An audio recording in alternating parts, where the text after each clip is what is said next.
Hawak na ng Senate Pro Rebang Committee ang mga dokumento na galing kay Janet Lim Napoles. Nakadetalye yan kung paano tumakbo ang mga transaksyon at kung sino-sino ang mga nakinabang sa pork barrel scam. Nakatutok si Jam Sisante. Live mula sa Senado. Jam?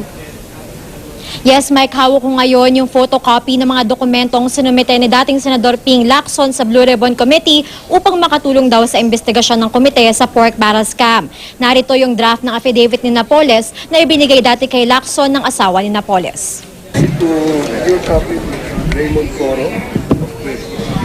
39 na pahina ang dokumento. Nakadetalye kung paano nasimula ni Napoles ang pagkita sa pamamagitan ng mga bogus na foundation. Sabi ni Napoles, taong 2000 daw nang maipakilala sa kanya si Budget Secretary Butch Abad na noon ay nakaupo pang congressman. Pinautang daw ni Napoles si Abad na binayaran naman ni Abad ng may kasamang interes. Nang tanungin daw ni Napoles kung paano lumago ang pera, ipinaliwanag sa kanya ang takbo ng mga foundation. Naging interesado daw si Napoles, kaya bumili siya ng foundation, ang Philippine Social Development Foundation Incorporated, at bumuo ng iba pa sa mga susunod na taon. Sa kanyang draft affidavit, idinatali ni Napoles ang kanyang operasyon.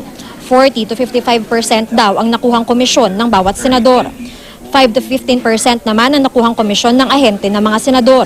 Ibinigay din ni Lacson sa Senado ang nakuha niyang listahan ng mga opisyal ng gobyerno na di umunay nakatransaksyon ni Napoles. 11 dati at kasalukuyang senador, sina Senador Bong Revilla, Jinggoy Estrada, Juan Ponce Enrile, Tito Soto, Loren Legarda, Coco Pimentel, Alan Peter Cayetano, Gringo Honasan at Chis Escudero.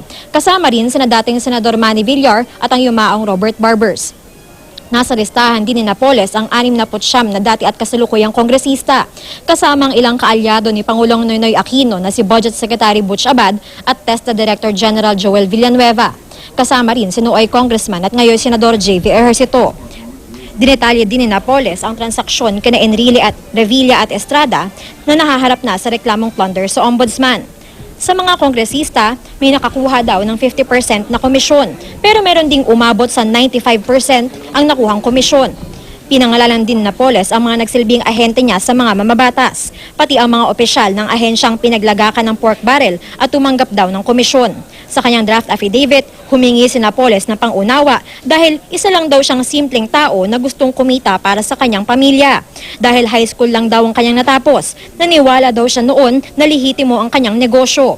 Kung alam lang daw niyang illegal ang pamimigay ng komisyon, ay hindi niya iyon ginawa. Hindi permado ang affidavit na may petsang March 12, 2014.